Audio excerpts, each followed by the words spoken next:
Okay, suppose ये एक चक्री है दिवाली वाली और इसमें फायर चारों तरफ निकल रही है, तो क्या लगता है ये फायर, ये जो पॉइंट है, ये रीजन है, इसके चारों तरफ हैं, इसके चारों तरफ घूम रही हैं, यानी इसका कुछ पार्ट इसको एनसर्कल कर रहा है? बताओ। Yes sir. अच्छा, अच्छा, क्या ऐसा लगता है कि ये जो फायर है इससे दूर भी जा रही है, इसे लीव भी कर रही है, इससे दूर की तरफ जा रही है? क्या लगता है? तो इसका मतलब ये हुआ, if you have any vector field which can be represented like the fire of this chakri, then that vector field would have both curl and divergence. ठीक, डाइवर्जेंस का मतलब है कि उसका कितना part is leaving that a particular point of question. इस point के along अगर हम डाइवर्जेंस फाइंड करें, then that divergent will be the part of this field or component of this field which is leaving or which is going away of that point. ठीक है? And similarly, the curl of this field will be the part of this field which is encircling this point. तो बस हमें इसका total चारों तरफ सारे हर एक पॉइंट पर ये मालूम करना है कितना पार्ट दूर जा रहा था, उन सबको ऐड कर देना है। That's all, that is the divergence of this field by first principle. And what is curl? Curl के लिए हमें फाइंड करना है इसके चारों तरफ कि कितना पार्ट इसे एनसर्कल कर रहा है, इसका कितना पार्ट इधर है, इसका कितना पार्ट इस तरफ है, इसका कितना पार्ट इस तरफ है, उन सबको ऐड कर देना है। That is the curl of this vector field. ठीक है, तो कैसे करें?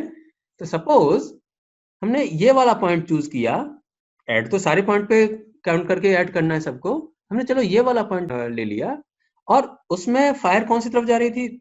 इस तरफ, ये दिस वाज द डायरेक्शन। ठीक है, दिख रहा है ना सबको, व्हाइट वाला? Yes sir. तो this was the direction of field और इसका कितना पार्ट दूर की तरफ है? दिस पार्ट, रेड वाला पार्ट। ठीक, और ये कैसे मालूम करें? इसके लिए यहाँ पर एक सरफेस लेते हैं, सरफेस की डायरेक्शन इसी दूर की तरफ ही होती है, तो इस वेक्टर का डॉट प्रोडक्ट ले लेते हैं उस सरफेस के साथ। Suppose the surface, infinitesimally small surface, was ds, then this part at this point, particular point, was ds dot this field, suppose ये field v है या फिर a है, चल a dot ds इस पॉइंट पर। इसी तरह से इस वाले पॉइंट पे भी फाइंड करना है, इस तरह से इस वाले पॉइंट पे भी फाइंड करना है। तो इस वाले पॉइंट पे फाइंड किया तो this was a vector field dot product with ds, red वाला पार्ट। तो ये वाला part a dot ds plus a dot ds plus a dot ds plus a dot ds हर एक पॉइंट पे सबको ऐड कर दिया। This must be the part which is leaving this point. लेकिन इस पॉइंट पे फाइंड करेंगे अगर, तो एक पर्टिकुलर डिस्टेंस पर ये जो एरिया है, एरिया कम है, और दूर वाले पॉइंट पे ले लें तो एरिया ज्यादा हो गया। What do mean? इसका मतलब क्या डाइवर्जेंस बढ़ता जाएगा जैसे जैसे आगे बढ़ेंगे? नो, मतलब ये हुआ हमें उस सरफेस को भी लिमिट करना पड़ेगा, सरफेस को फिक्स लेना पड़ेगा। तो सरफेस को फिक्स लेने का तरीका निकाला कि क्योंकि सरफेस है और सरफेस एनसर्कल्स अ वॉल्यूम, तो सरफेस इतना बड़ा हो जिससे कि एक सिंगल यूनिट वॉल्यूम आ जाए। तो यूनिट वॉल्यूम के अलोंग, यूनिट वॉल्यूम को एनसर्कल करने वाला, राउंड करने वाला जो सरफेस है उसके अलोंग हम डाइवर्जेंस ये फाइंड करेंगे, ये एडिशन करेंगे। ठीक, तो उसके लिए क्या करें? जो भी सरफेस इस सरफेस ने जो भी वॉल्यूम एनक्लोज किया है उसका डिवाइड कर दो, यूनिट वॉल्यूम में आ गया। ठीक है, और वही था पुराना वाला, हमने डाइवर्जेंस ये लिया था, this was the divergence. Yes, this was the divergence. तो हमने क्या किया, हर एक पॉइंट पर a डॉट ds फाइंड किया, उन सबको ऐड कर दिया, क्योंकि ये सरफेस इन्फिनिटेसिमली स्मॉल है, तो then that summation will be the integral. So integral of a dot ds, और वॉल्यूम यूनिट लेना है तो delta v is the volume, इससे डिवाइड कर दिया। And then we are talking about a point, उस पॉइंट पे वॉल्यूम है कितना? अगर हमने वॉल्यूम ज्यादा ले लिया तो वो तो ग्लोबल हो गया, तो इसी पॉइंट के बारे में बात करनी है। और पॉइंट का मतलब है when the volume is infinitesimally small, So we got a limit the volume tend to 0. So this is the definition of divergence. ठीक है, और इससे हमें ये पता पड़ेगा कि ये रेड वाले पार्ट्स ये कितने हैं, मींस कितना part of that field is leaving that point. ठीक है सर ये एक बार रिपीट करना कि डेल्टा वी इसमें 0 क्यों लिया? डेल्टा वी 0 क्यों लिया है वो इसलिए, अच्छा ये तो पता पड़ गया कि डेल्टा वी मतलब जो वॉल्यूम था जो वो एनक्लोज कर रहा था उसे यूनिट लेना है, हाँ? लेकिन वो यूनिट निकालना कैसे है, वो यूनिट वॉल्यूम निकालना है उस पॉइंट के अलोंग, उसके हेल्प से. अगर हम ज्यादा बड़ा ले लेंगे तो इसकी प्रॉपर्टी, इस वाले पॉइंट की प्रॉपर्टी, इस वाले पॉइंट की प्रॉपर्टी, हर एक पॉइंट की प्रॉपर्टी आएंगी, और हो सकता है वहां पे जो फील्ड है वो डिफरेंटली बिहेव कर रहा हो.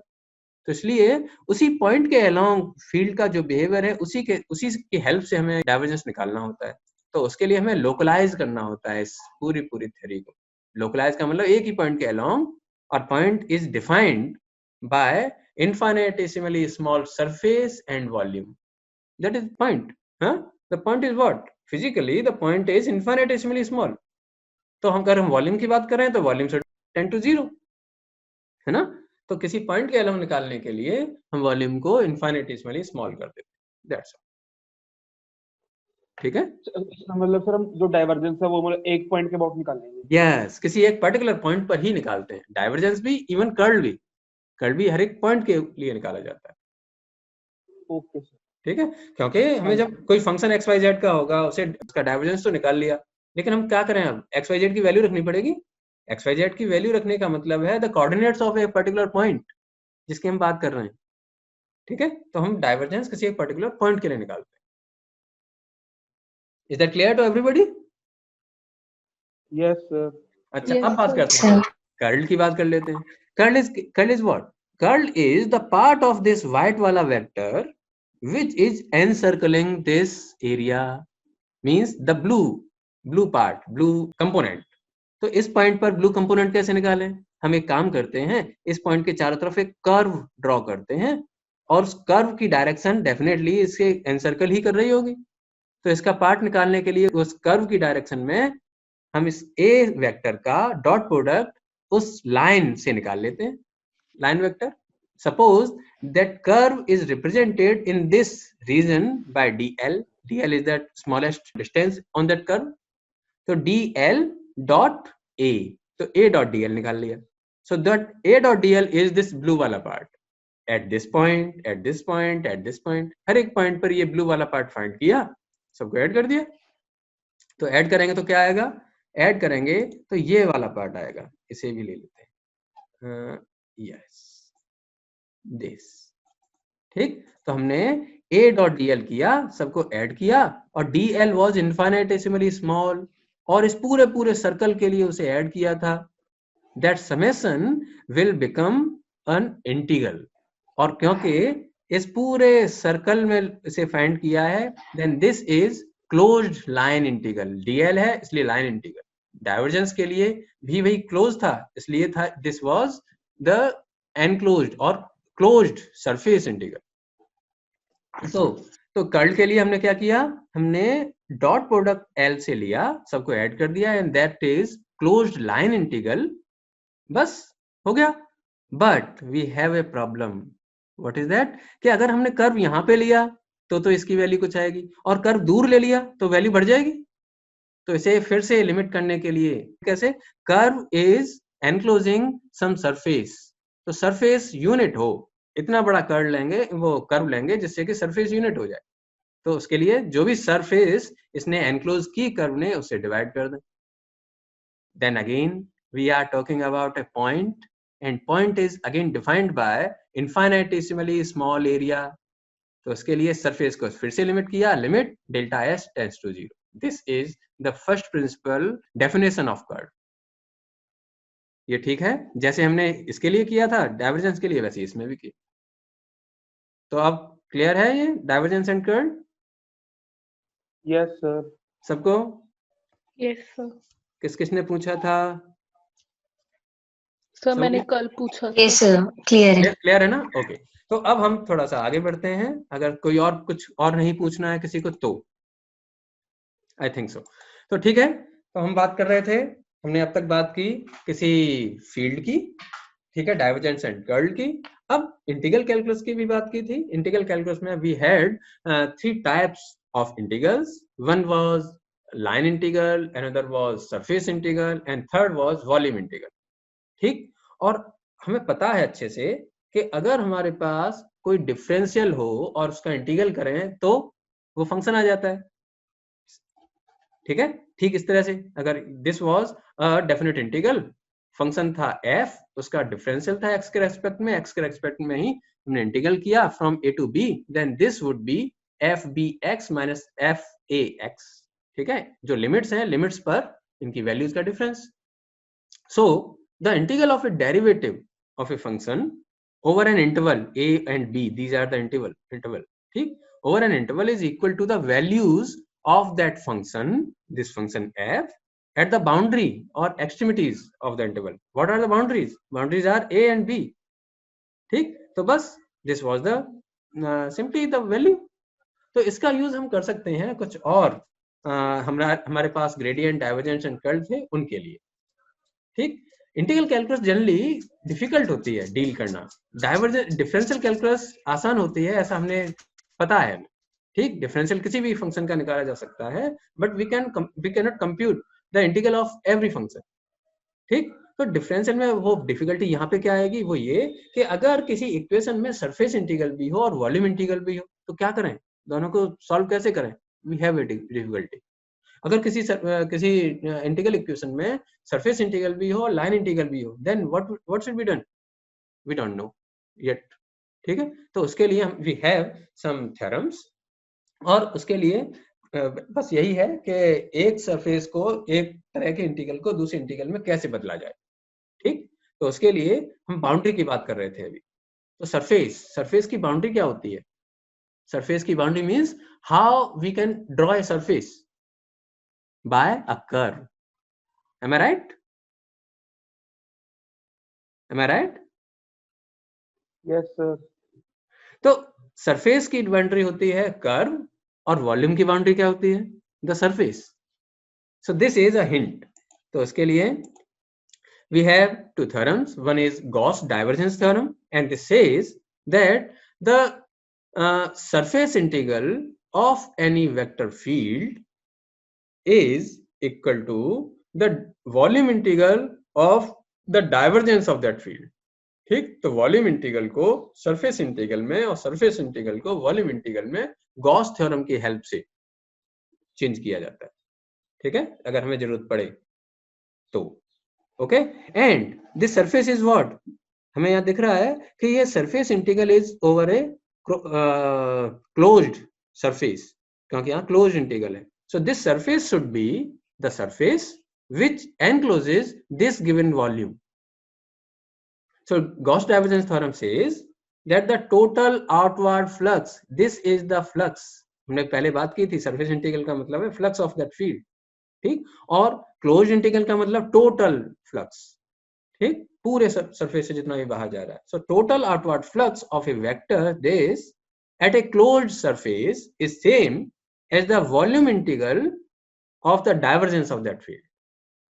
Okay, this theorem is also known as Green's theorem.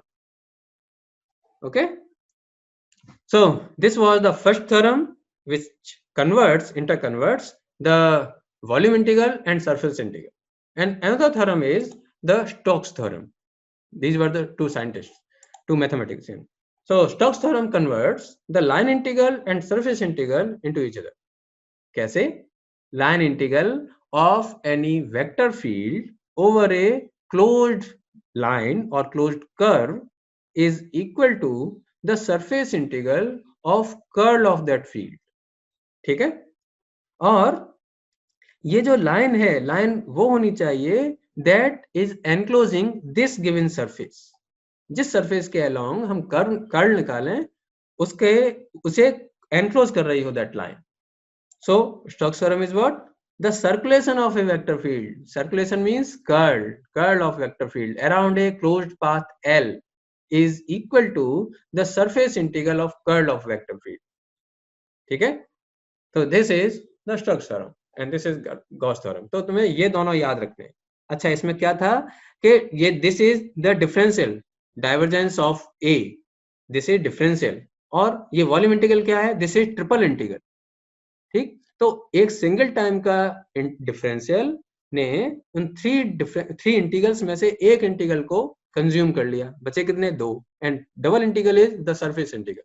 तो इसलिए यहाँ पे डाइवर्जेंस नहीं है, ये इनसे याद रखने का तरीका है। ठीक है, इसी तरह से यहाँ पर दिस इज अ डिफरेंशियल और ये surface integral is double integral, तो डबल में से एक सिंगल इंटीग्रल कंज्यूम हो गया इस डाइवर्जेंस डिफरेंशियल के साथ, और बचा जो single, that is the line integral. Okay, तो ये याद रखना, ये आगे बहुत ज्यादा यूज होंगे, इनका यूज पड़ेगा जब भी हम इंटीग्रल कैलकुलस को सॉल्व करेंगे, इंटीग्रल इक्वेशंस को सॉल्व करेंगे। ठीक है,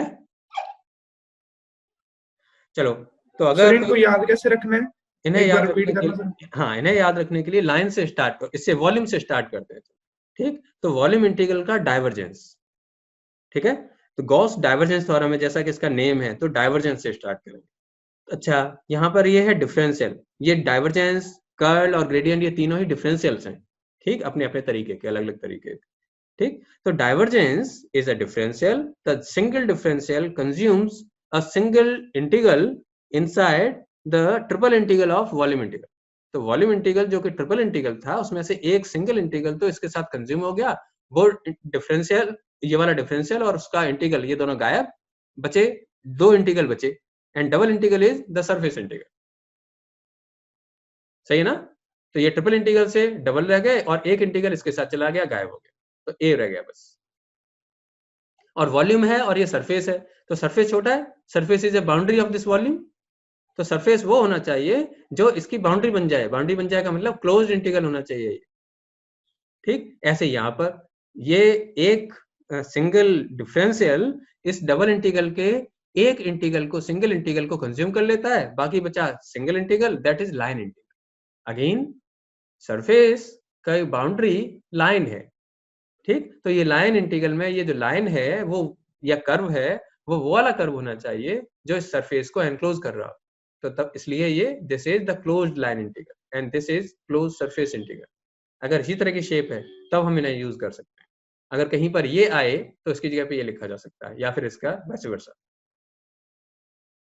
ठीक है, is that clear? Kabir, Rachna, is that clear? Yes, sir. Pratham, yes sir. okay, so this was total differential calculus and integral calculus of vector fields and the scalar fields. तो अब हम बात करते हैं इस मैथमेटिक्स के बाद द लॉज ऑफ इलेक्ट्रोडायनेमिक्स, ठीक, और इलेक्ट्रोस्टैटिक्स एंड मैग्नेटोस्टैटिक्स। तो अब तक हमने सबसे पहले इंट्रोडक्शन में हमने बात की थी, there were 2 fields, separate fields, one was differential, one was electrostatics and another was magnetostatics, and there were few laws which were totally independent of each other.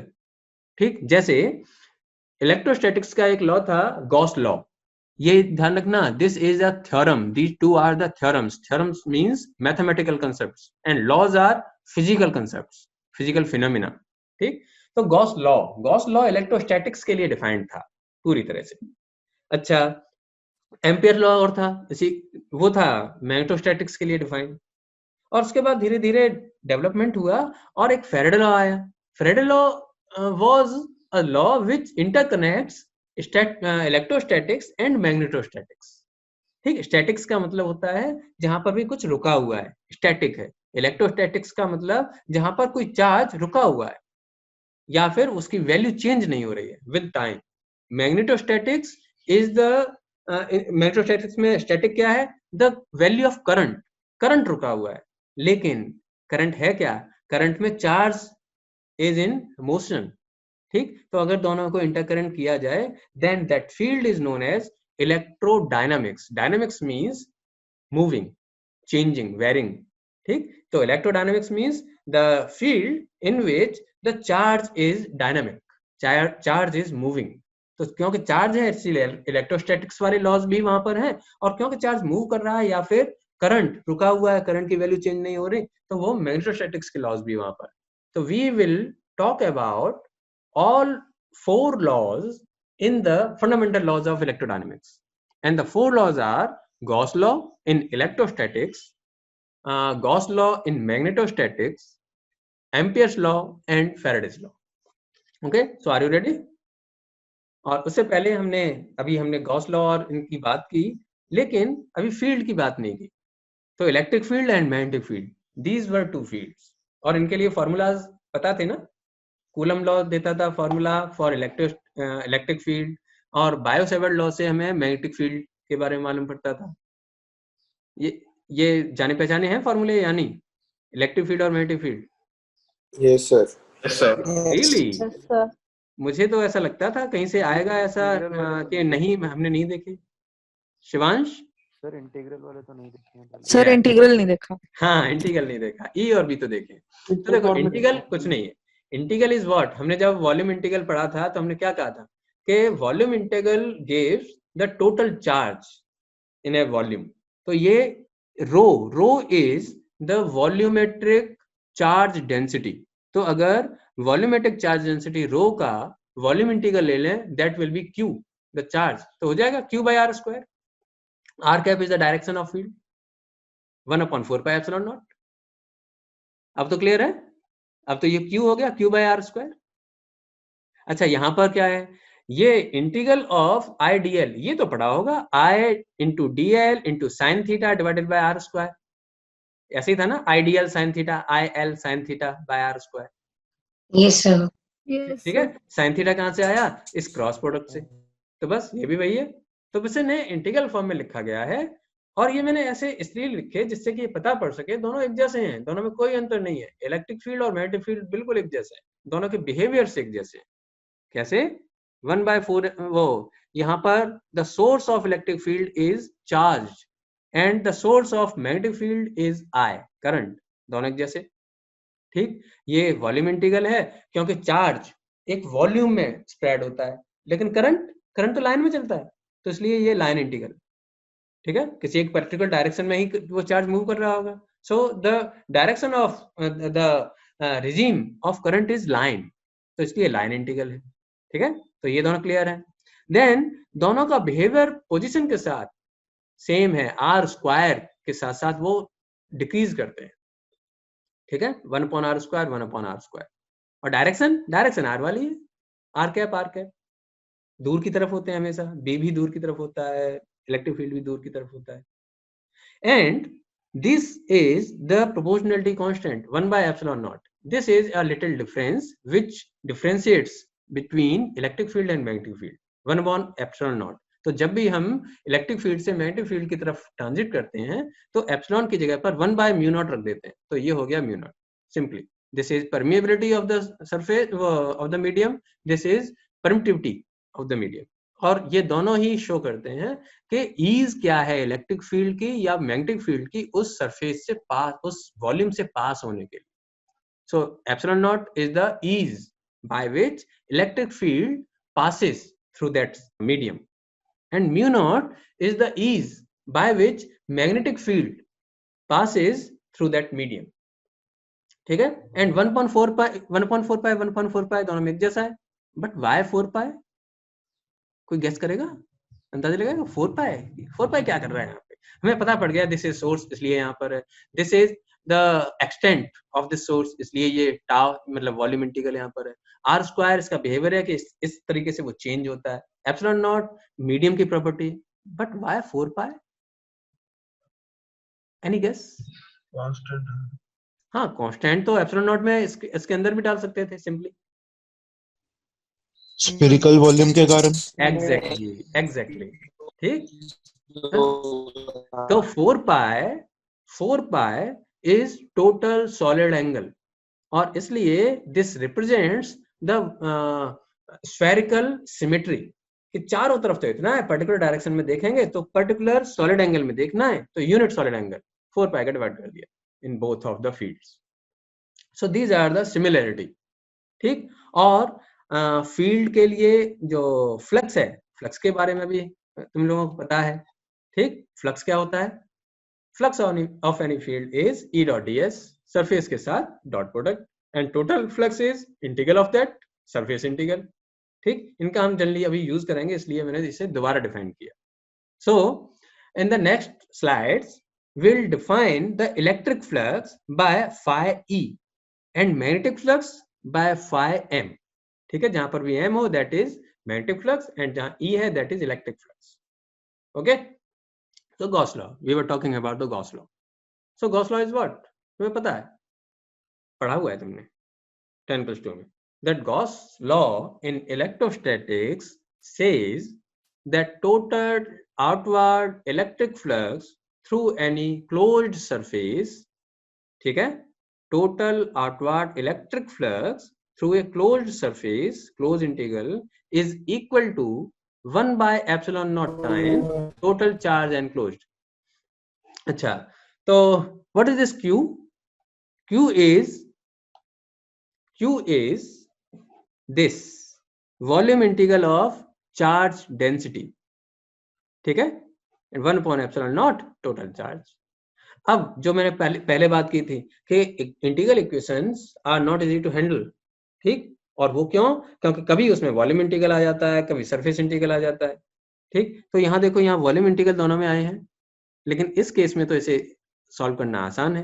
कैसे, यहाँ जो ये वॉल्यूम इंटीग्रल ये कैसे आया, ये क्लियर है या नहीं, यहाँ से एक्सप्लेन करने की मुझे जरूरत है।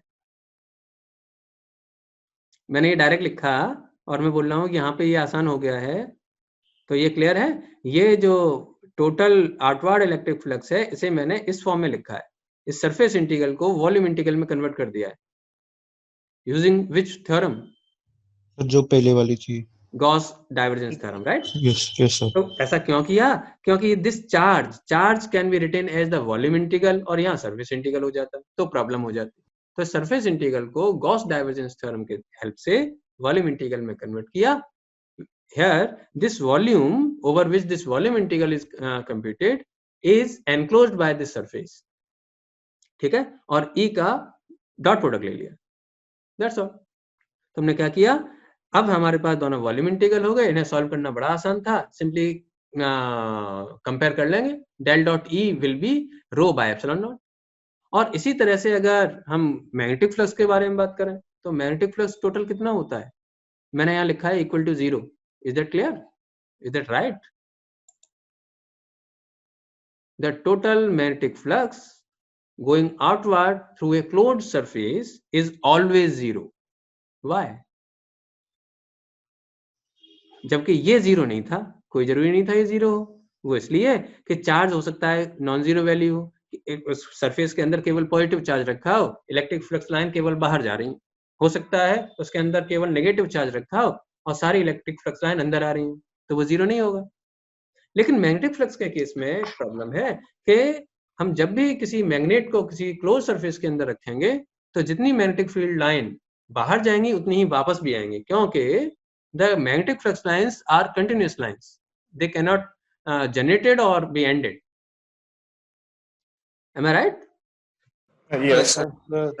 तो अगर ऐसा है तो total magnetic flux through an enclosed surface is always 0, और इसकी तरह से इसे भी एक्सपेंड किया जा सकता है, सरफेस इंटीग्रल को वॉल्यूम इंटीग्रल में कन्वर्ट करके रखा जा सकता है इस तरह से।